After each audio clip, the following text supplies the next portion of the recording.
bonsoir. Moi, ça serait pour la maison des jeunes.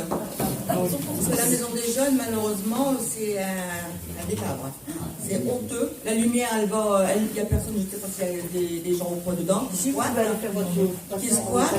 parce que la lumière est ouverte du matin au soir. Il y a le chauffage, il y a tout, et alors que c'était et en plein, comment dire ça, on pourrait faire autre chose pour des enfants ou autre, mais pas laisser des choses comme ça.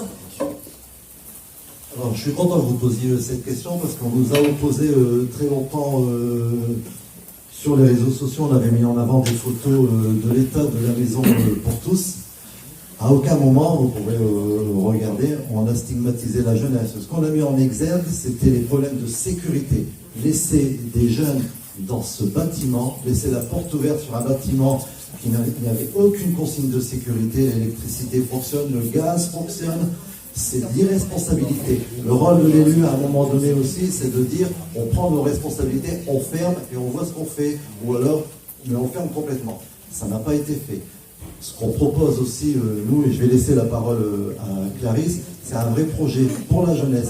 C'est pas le tout de faire un bâtiment, de mettre une table de ping-pong et puis dire ben voilà, amusez-vous. C'est pas ça le projet. Il y a un vrai projet pédagogique qui doit s'inscrire derrière, un vrai projet pédagogique qui doit se mettre en place aussi avec les partenaires sociaux, un vrai projet pédagogique avec les jeunes. C'est comme on vient de parler sur l'image de la ville, sur la propreté, c'est des projets participatifs. Je pense que la seule manière d'arriver concrètement à quelque chose de correct, c'est que tous ensemble, on y participe. Et là, c'est la ville, c'est notre ville. Donc à un moment donné, il faut qu'on y participe tous. Voilà. Et c'est cette maison pour tous, il faut qu'elle retrouve une vraie dimension. À chaque fois, ouais, et voilà, mais ça mérite aussi un encadrement. Ça mérite des dispositions sécuritaires en termes de locaux, hein, parce que là, oui, les photos qu'on a publiées, c'était juste pour dénoncer voilà, quoi, cette vraie insécurité. Clarisse. Merci Christophe. Bonsoir à tous. Donc effectivement, au niveau de la jeunesse, par rapport à cette maison pour tous, on veut lui redonner son nom, c'est-à-dire une maison pour tous. L'idée étant, c'est de pouvoir aussi associer toute la population, les associations, mais aussi les jeunes, pour redonner cette place dans cette maison pour tous, de façon sécurisée et sécurisante. L'idée étant, par exemple, la journée de l'ouvrir à, par exemple, la mission locale, pour notamment permettre aux jeunes qui sont éventuellement dans l'oisiveté et qui sont sans repère, sans projet, etc., de pouvoir les accompagner pour reconstruire leur propre projet, pour justement avoir une place dans notre société et notamment à Évin, de leur redonner aussi une bonne image, parce que ici, je crois aussi, c'est que les jeunes sont un peu stigmatisés. Quand je parle des jeunes, c'est aussi plutôt les adolescents et les jeunes adultes. L'idée, c'est de pouvoir aussi leur permettre d'avoir une bonne image dans notre commune et de les réinsérer, en tout cas à Évin.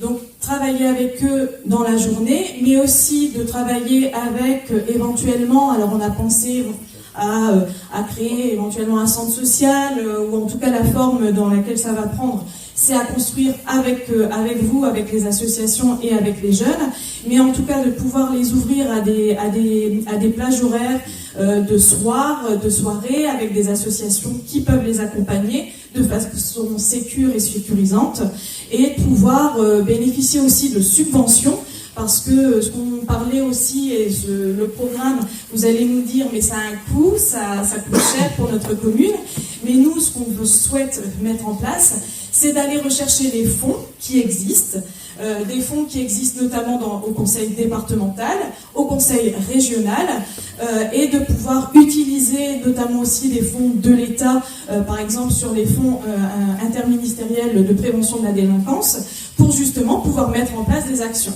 Donc ça va se construire avec les associations, avec les jeunes, et notamment sur, par exemple, la maison pour tous. Mais ce qu'on a pu aussi voir à travers les questionnaires, mais aussi à travers les réseaux sociaux, à travers aussi les réponses sur nos mails, c'est qu'il manquait aussi d'action à l'égard des pré-ados et des ados. C'est vrai que la commune met en place un certain nombre de choses pour les enfants, les petits, de la maternelle jusqu'en primaire, mais à partir du collège, effectivement, il y a moins de choses qui est mise en place.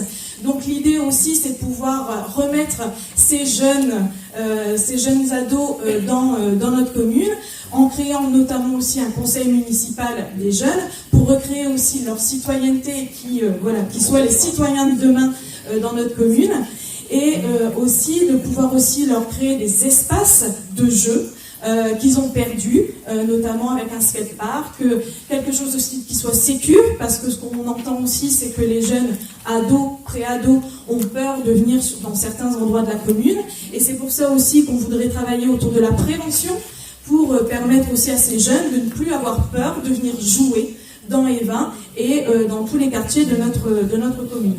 Donc voilà, toutes ces actions, elles ne pourront se faire qu'avec vous, qu'avec les associations, qu'avec les jeunes. Mais en tout cas, c'est vraiment notre souhait, c'est d'associer tout le monde et de pouvoir avoir un projet avec tous.